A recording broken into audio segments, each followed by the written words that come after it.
The most important thing we need from our next senator is somebody who understands the challenges California is facing here on the ground. That's why U.S. Senate candidate Katie Porter says she is on the ground, traveling up and down California. During a one-on-one interview, she spoke with us about her campaign's priority to make stops in all parts of the Golden State. Rural, suburban, big city, small. It's all part of a competitive race to replace soon-to-be retiring California senior Senator Dianne Feinstein.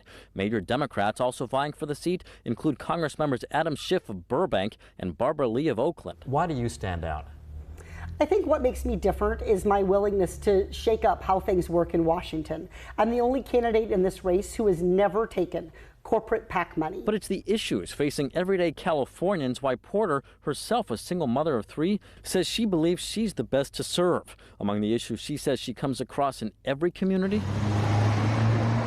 homelessness. So what do you say to Californians who see the government spending billions of dollars to address homelessness but don't see many results? That is really the tip of a much, much bigger housing affordability iceberg.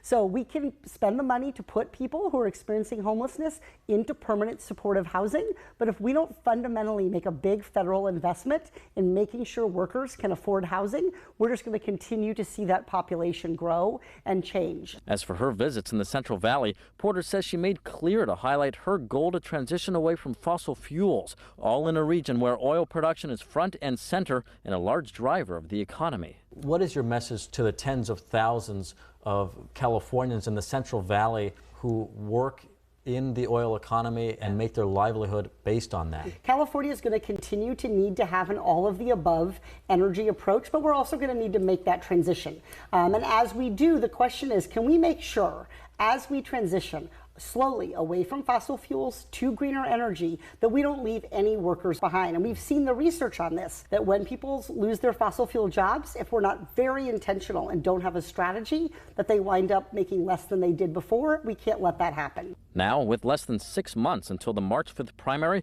this Congress member, who famously uses what she describes as the whiteboard of justice to go after corporations, says her goal can be described as such: to be a powerful voice for California in Washington.